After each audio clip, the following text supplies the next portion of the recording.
In a quiet, southern town, where porches sagged under years of laughter and the scent of magnolia hung heavy in the spring air, there stood a modest, time-worn house at the edge of Sycamore Street. It was the kind of house people passed without a second glance. Peeling paint, a crooked mailbox, shutters that hadn't clapped shut in decades. But to those who knew better, it wasn't just a house. It was Miss Loretta's home. Miss Loretta Bennett was a woman the neighborhood didn't just know, they felt her. She was the kind of woman who prayed before meals and after thunderstorms. Her laughter had a rhythm like old jazz, smooth and full of soul. At 72, her back was curved like a comma, but her presence still commanded the kind of reverence reserved for church pews and grandmother's hands. She had lived on that street since before the supermarkets moved in, since before people stopped waving from their cars. Her days were filled with small rituals: coffee at dawn, gospel on the radio, her garden of collard greens and tomatoes, and meals prepared like sermons, careful, heartfelt, and made to be shared. She had long since buried her husband and watched her own children scatter like seeds across the country. But Miss Loretta never let solitude grow into loneliness. Her door remained unlocked, her porch light always on. That night, the rain had arrived like a whisper, soft at first, then insistent, tapping gently on windows, weaving its way through the crevices of the neighborhood like a memory returning home. Miss Loretta was at the stove, her pot of gumbo simmering, the smell of smoked sausage and okra thick in the air. She hummed an old hymn, His Eyes on the Sparrow, barely louder than the static of the radio. She didn't know that her life was about to be split in two, before the knock and after. The sound was faint, almost unsure, a knock not of confidence, but of desperation. She paused, ladle mid-air. It wasn't the mailman. It wasn't a neighbor needing sugar. It was too late for that. Wiping her hands on her apron, she moved slowly, her bones creaking like the wooden floor beneath her. When she opened the door, the air shifted. There, in the dim porch light, stood a boy, soaked from the drizzle. His clothes clung to his thin frame. His arms were crossed tightly over his chest,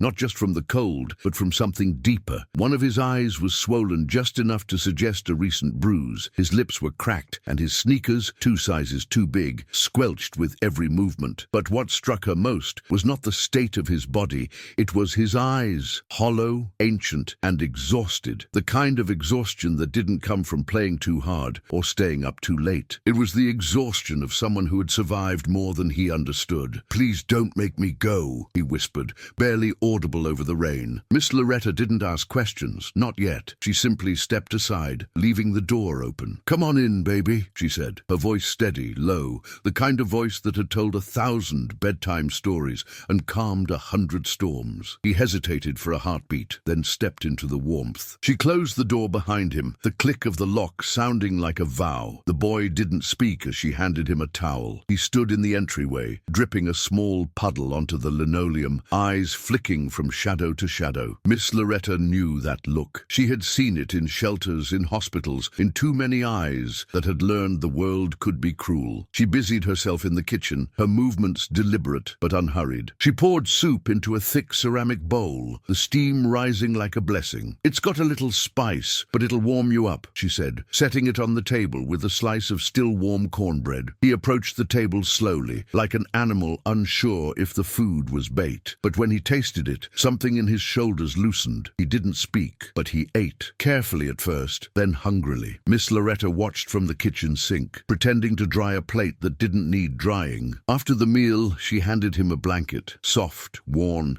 smelling faintly of lavender and thyme. He flinched when she laid it over his shoulders, not because it hurt, but because it didn't. "What's your name, baby?" she asked gently. "Elijah," he said, his voice rough, like a door that hadn't been opened in a while. "Well, Elijah," she smiled, "you're safe here. Ain't nobody gonna hurt you tonight." He blinked at her, something between disbelief and cautious hope flashing in his eyes. Then slowly he nodded. Miss Loretta led him to the couch and made up a small bed with extra pillows and the softest blanket she had. He curled into it without a word, and within minutes his breathing slowed. She sat nearby, her knitting untouched in her lap, her gaze never leaving him. Outside, the rain softened. Inside, time held its breath. As she sat there, Miss Loretta thought of the many children she had seen come and go. Some stayed a night, some stayed longer. Some found their way, some didn't. But there was something about Elijah, something in the way he looked at her. Not like she was a stranger, but like he'd been searching for her all his life. life. She stayed awake that night, her hand resting lightly on the edge of the couch, her heart beating steady beneath the weight of years and the sudden presence of a boy who had knocked on her door with nothing but a whisper and a hope. Dawn crept through the curtains slowly, painting the walls with soft gold. The storm had passed, but something deeper had been stirred. Miss Loretta rose quietly, the floor groaning beneath her feet, and made her way to the kitchen. The boy was still asleep, one arm dangling over the side of the couch, his chest rising and falling in a rhythm too rare in children like him. Peace. She poured herself a cup of coffee and looked out the window. The world looked the same, but she wasn't. Something had changed. She didn't know it yet, but a story had begun, one that would stretch across years and echo through lives, and it had started with a knock at the door. The morning light crept softly across the living room floor, catching the edges of the floral curtains and pooling in golden patches on the worn rug. Elijah slept soundly, his body wrapped tightly in the blanket Miss Loretta had given him, as if he were trying to hold the warmth against him with every limb. She watched him from the kitchen doorway, coffee cradled in her hands,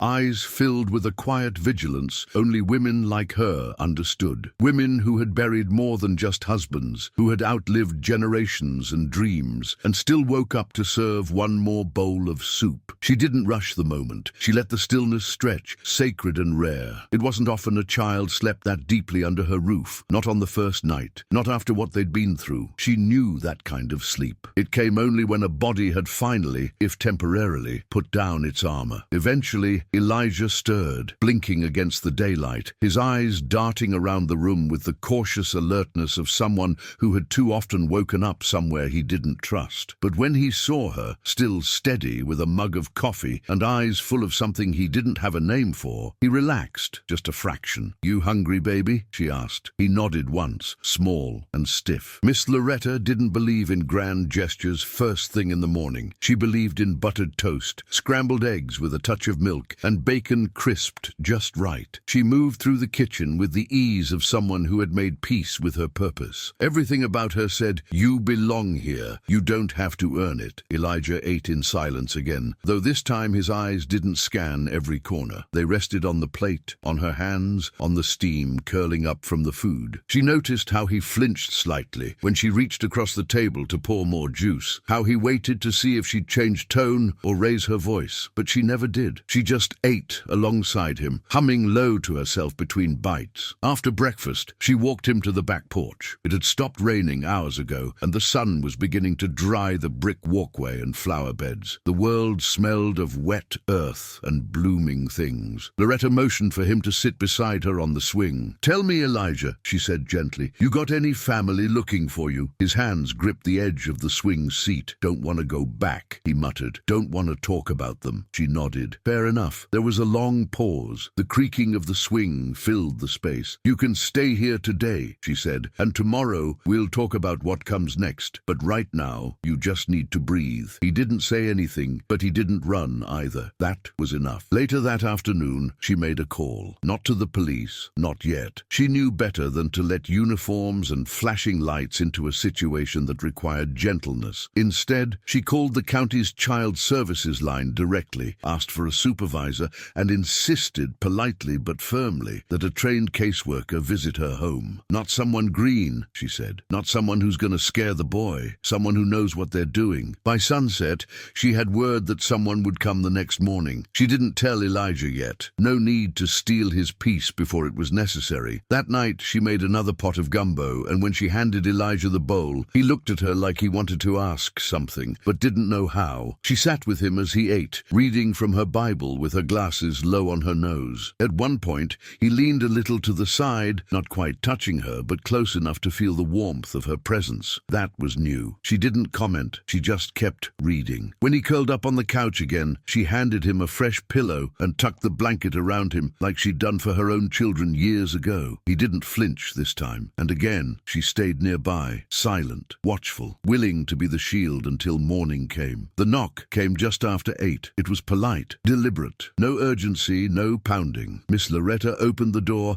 and found a woman in her 40s standing on the porch. Her name was Ms. Jenkins, and everything about her spoke of calm competence, from the clipboard tucked against her coat to the soft, worn lines at the corners of her eyes. "No uniform," Loretta Loretta said approvingly. "Thank you." Miss Jenkins smiled faintly. "You made a special request." They sat in the kitchen. Elijah was still asleep in the other room. Loretta poured coffee, thin and hot, the way she liked it. She explained what had happened, what she'd seen. She described the bruises, the fear, the way the boy flinched at kindness. "He's been through something bad," she said. "Real bad. You can see it in how he won't look you full in the face." Miss Jenkins nodded slowly, scribbling notes with a pencil that scratched softly against her form. "His file's thin," she murmured. "Not the first time he's run, but it's the first time someone opened the door. That stayed in the room like smoke. When it came time to wake him, Loretta did it gently, kneeling beside the couch and whispering his name. He opened his eyes in a rush, panic flashing, body tensing. But then he saw her, just her, and he calmed. "There's a lady here who wants to help, Elijah," she said. "She ain't gonna take you somewhere bad. She just wants to talk." He sat up slowly, pulling the blanket around him like armor. He didn't look at Miss Jenkins, only at Loretta. "Do I have to go?" he asked, voice trembling. Loretta took his small hand in hers, her thumb brushing over his knuckles. "Not back to where you came from. That part's over. You hear me?" Miss Jenkins knelt beside them. "We'll find a safe place for you, Elijah. A home. But if it's all right with Miss Loretta, you can stay here for a few days while we figure it out." Loretta didn't hesitate. "He's got a bed already," she said firmly. "Room's been waiting, and I've got groceries for a week. I don't need a check. I just need to know he ain't going back to hell." Elijah looked between them, hope flickering like a flame trying to stay lit in the wind. Miss Jenkins stood. "I'll check in again in 3 days. If anything changes before then, call me directly." She handed over a card, nodded to Elijah, and left. Over the next 3 days, something shifted. Elijah began to speak more, not much, and never about the past, but enough. He helped set the table. He fed Miss Loretta's cat beans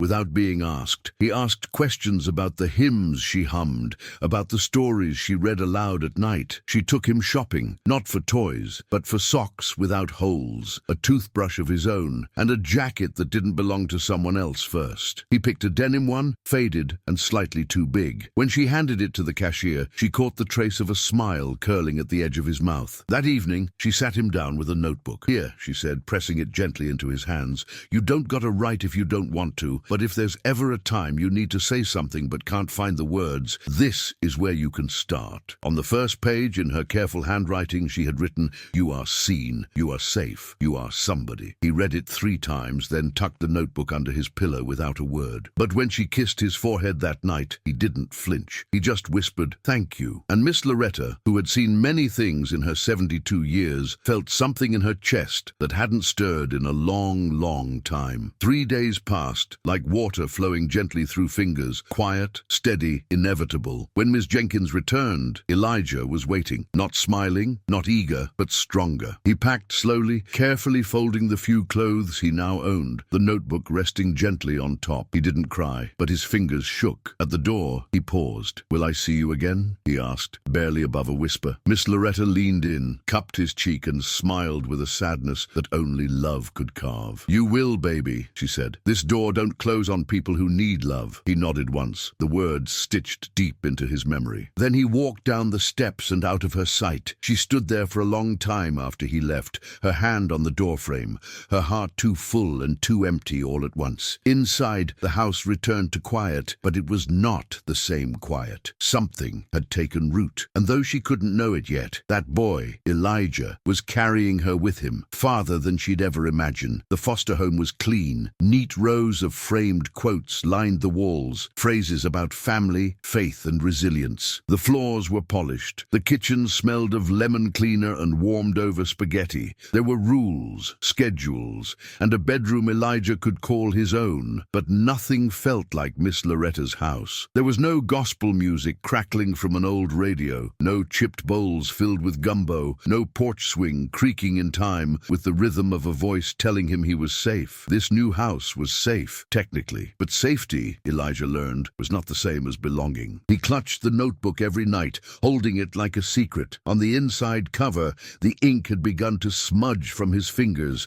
tracing the words again and again. "You are seen, you are safe, you are somebody." He read it before bed, before school, after nightmares. It became his armor, his compass, his quiet defiance against a world that had so often tried to erase him. At school, Elijah didn't speak much. His silence made others other kids wary, even cruel. He was the new boy with the two quiet eyes, the boy who didn't laugh when others laughed, who always sat alone at lunch and read books thicker than anyone else dared open. Some assumed he was arrogant, others simply ignored him, but there was one teacher who didn't. Mrs. Fenton taught English with the kind of voice that made metaphors feel like magic. She noticed how Elijah never missed a homework deadline, how his essays carried more weight than expected from a 12-year-old. One afternoon, she pulled him aside after class. "Have you ever thought about joining the debate team?" she asked, her tone light, almost casual. He blinked, unsure if it was a trick. "Debate?" he repeated. She nodded. "You've got something important to say. I think it's time people heard it." He didn't answer that day, but that night he opened his notebook and wrote 2 words beneath Miss Loretta's, "Speak up." He joined. At first he barely spoke above a whisper. His hands shook. His words tangled, but there was something steady in the way he prepared,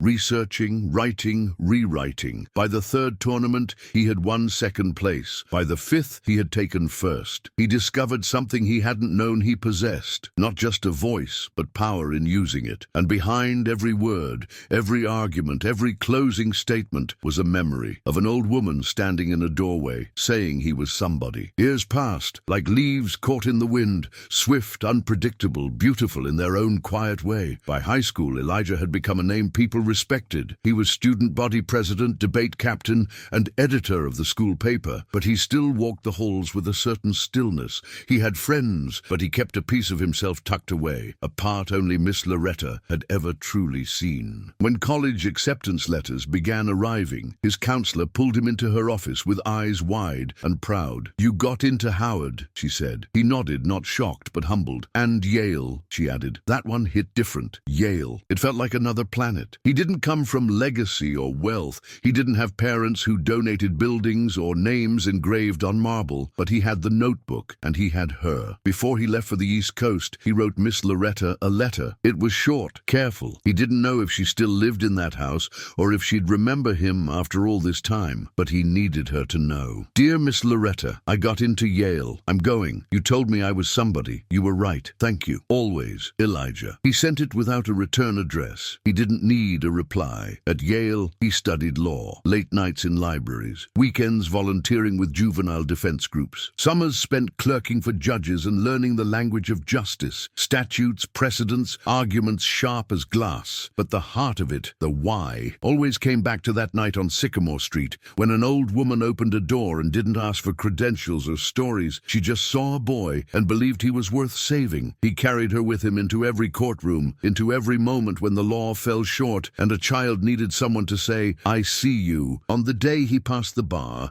he stood alone in his apartment, the certificate in one hand, the notebook in the other. He opened to the first page and whispered the words aloud, for no one but himself. "You are seen, you are safe, you are somebody." Then he wept, not with sadness, but with the overwhelming weight of surviving. Meanwhile, on Sycamore Street, Miss Loretta grew older in rhythm with the seasons. She still rose with the sun, still made toast and jam, still hummed old hymns while tending to her tomatoes. But the house had grown quieter. Her knees ached more, her hands stiffened in the cold. Children still stopped by for cookies and advice, but fewer stayed long enough to hear her stories. She often thought of Elijah. Sometimes she'd pass the couch where he once slept and feel the ghost of his presence. Other times, she'd catch herself setting out an extra bowl without realizing it, but she never stopped praying for him. "Wherever he is, Lord," she'd whisper into the garden breeze, "let him know he mattered." And somehow, she believed he did. One spring afternoon, while sorting through a stack of old mail, she found a small, yellowed envelope addressed to Miss Loretta Bennett in clean, even handwriting. There was no return address. Inside, a folded piece of notebook paper. She read it once, then twice. Her hands trembled. Her eyes filled. She folded it back carefully and pressed it to her heart. "He made it," she whispered, and for the first time in years, she closed her eyes and saw not a broken boy on her porch, but a man, standing tall in a world that had once tried to crush him. She didn't know his title or where he lived, but she didn't need to. He was hers, and that was enough. The morning began like any other. The sun stretched across Sycamore Street in soft golden strokes. Miss Loretta sat at her kitchen table, her old radio humming quietly with a Sunday gospel station. The scent of biscuits floated through the house, mingling with the faint aroma of lavender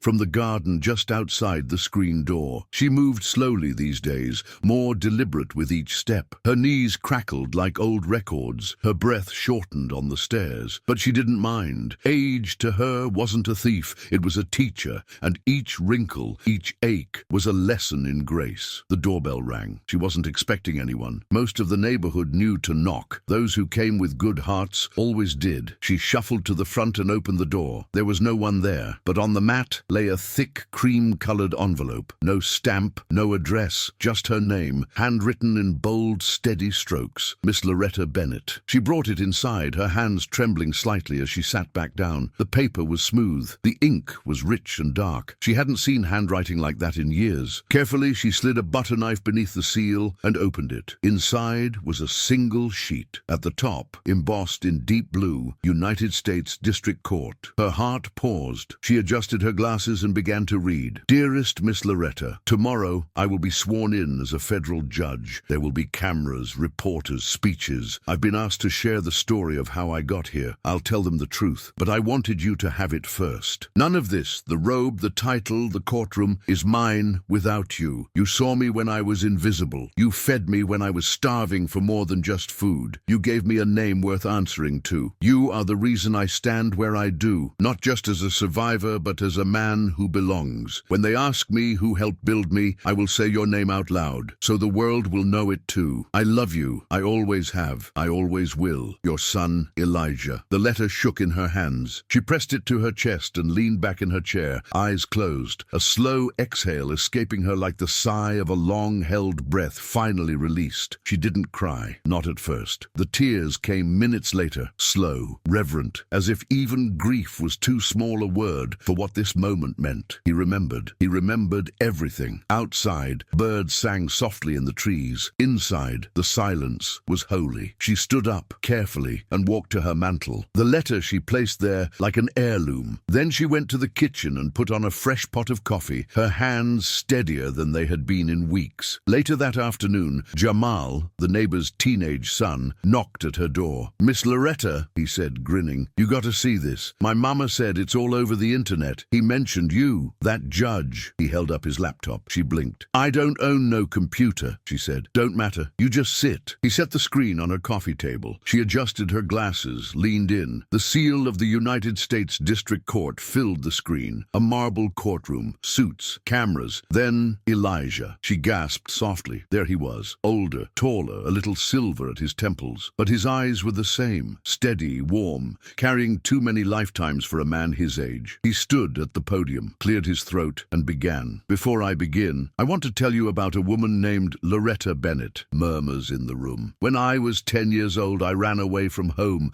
I was bruised, afraid, alone, and I knocked on a stranger's door. She didn't ask who I was. She didn't question why I was there. She made soup. She wrapped me in a blanket. She told me I was safe. Loretta's hand flew to her mouth. She didn't just save me that night. She saved me every day since. Because when someone sees you, truly sees you, you never forget it. She told me I was somebody, and I believed her. The crowd was silent. She is not my biological mother, but she is my mother in every way that counts. Her name is Loretta Bennett, and today this robe, this oath, I wear it in her name. The camera panned over the courtroom, people wiping tears, heads bowed. Miss Loretta sat frozen, tears falling freely now, hand resting over her heart as if holding it in place. Jamal sniffled. Miss Loretta, you're famous. She smiled softly. Baby, she whispered, I've been famous to the only heart that ever mattered. She closed her eyes. In that moment, she didn't feel her age. She felt full, like everything she'd poured out over the years had finally returned, not in riches, not in recognition, but in truth. That night, she didn't sleep much. She sat on her porch, wrapped in an old shawl, the stars blinking down like silent witnesses. She thought of Elijah, of the boy he'd been, of the man he'd become, and of the door that had opened so many years ago to change both of their lives. She whispered a prayer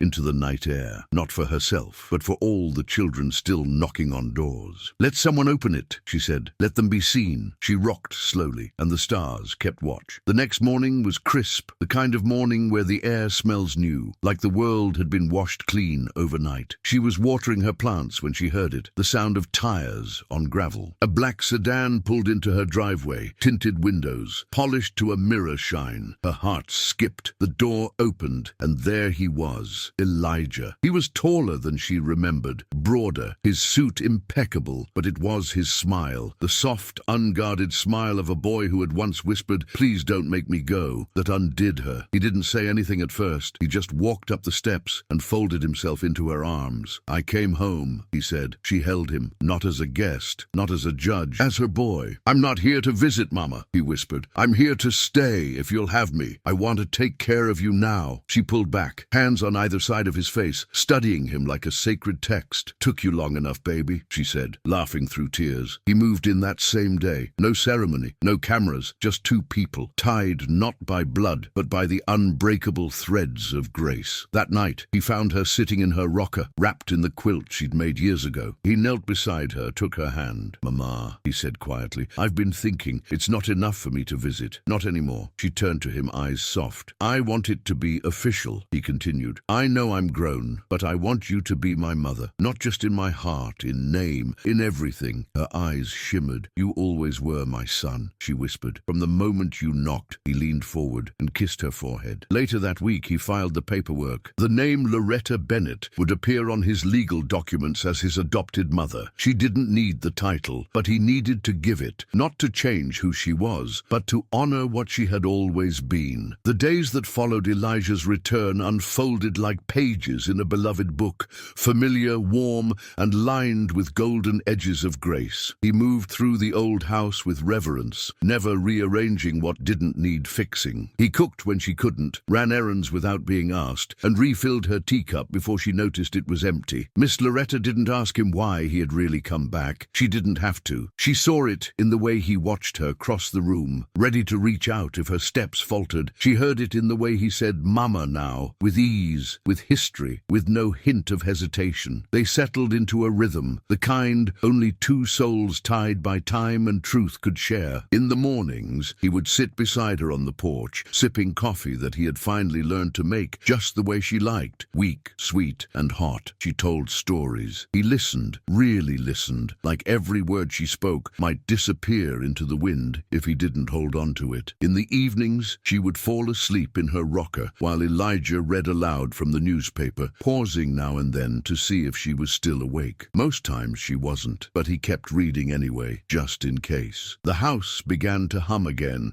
not with the busy sounds of children or the clutter of guests, but with something deeper. It was the sound of rest, of love returned, of legacy finally complete. One afternoon, as spring eased into summer, Elijah found her in the backyard garden. She was bent over a row of collard greens, her straw hat slightly askew, a hand gripping her side. "Mama," he said, rushing to her. "You all right?" She looked up at him, eyes twinkling beneath her sweat and age. "I'm fine, baby. Just got up too quick." He took the basket from her hands and helped her to the porch swing. "You shouldn't be out here alone," he said gently, concern shadowing his features. "I ain't alone," she replied, placing her hand over his. "You're here now." That night over dinner, she asked him what it felt like to sit on the bench, to make decisions that shaped lives. He was quiet for a moment, then said, "It's a responsibility, Mama, but I try to remember what you taught me. Dignity, mercy, seeing people." She nodded. "And don't forget to listen." He smiled. "You always were the better judge." She laughed, low and rich, and for a moment he was 10 years old again, hearing that sound for the first time as a frightened boy clutching a bowl of soup. Time didn't rewind, but love, it seemed, had a way of folding the years until they touched. One evening, the sky turned the color of ripe peaches, and the jasmine outside the window bloomed early. Loretta sat in her rocker, wrapped in the same quilt she had made decades earlier. Her breathing was soft, her hands resting gently in her lap. Elijah sat beside her, silent. He didn't read, he didn't speak, he just watched her, memorizing the curve of her smile, the silver streaks in her hair, the way her fingers still twitched in rhythm to some long-forgotten hymn. "Mama," he said at last, his voice barely above a whisper, "I've been thinking about something." She opened her eyes slowly, looked at him with that knowing gaze that had seen through him since the day they met. "I want to start a foundation," he continued, "for kids like me, who fall through the cracks, who knock on doors and don't always get someone like you to answer." She reached out and touched his cheek. "That's your calling, baby. You build that door. Make sure it never shuts." He nodded, emotion thick in his throat. "I want to name it after you." She smiled. "You already did." Weeks passed. the foundation took shape. The Loretta Bennett Initiative focused on youth advocacy, emergency housing, and mentorship. Elijah gathered a team of lawyers, social workers, and community leaders. He shared his story in interviews, on stages, in courtrooms. He spoke of the night a boy knocked and a woman answered, not with suspicion, but with soup and silence and love. Her name became known. Her face, photographed in black and white, hung in city halls and non-profit walls. People called her an angel, a saint. But to Elijah, she was simply home. And then, one evening, the house was still. The radio hummed softly in the background. The biscuits had been left untouched on the counter. Elijah found her in her chair, eyes closed, lips parted in a breath that would never come again. She had gone quietly, peacefully, as if she knew she was leaving behind nothing unfinished. He didn't cry right away. He sat beside her, holding her hand, remembering. Not the end, but the beginning, the knock, the soup, the promise. Her funeral was standing room only. People came from every corner of the community, from teachers to bus drivers, from children she had fed to elders she had comforted. They brought flowers, photographs, stories. They cried, they sang. They called her Mama Loretta, Auntie Bennett, Miss L, and all the names that love had given her over the years. Elijah stood at the pulpit in a navy suit and a black tie. He unfolded the same notebook she had given him all those years ago, now weathered and soft at the edges. He read aloud, "You are seen, you are safe, you are somebody." Then he closed the notebook, looked out at the crowd and said, "Because of her, I believed those words, and I will spend the rest of my life making sure other children believe them too." There were no dry eyes. When he returned home that night, the house felt different, not empty, just quieter. He walked into her room, sat on the edge of the bed and whispered, "I'm gonna be all right, Mama. You can rest now." Years later, his own home would be filled with laughter. He would marry, have children, but no matter how far he traveled, how high he rose, he would always keep one room in his house untouched. Inside it, a quilt, a ceramic bowl, and the notebook. And above the door, a small plaque that read, "This door never closes on people who need love." Because sometimes the greatest legacy isn't built in courtrooms or carved in stone. Sometimes it's made of soup, silence, and the steady heartbeat of a woman who believed one broken child was enough reason to keep the light on forever.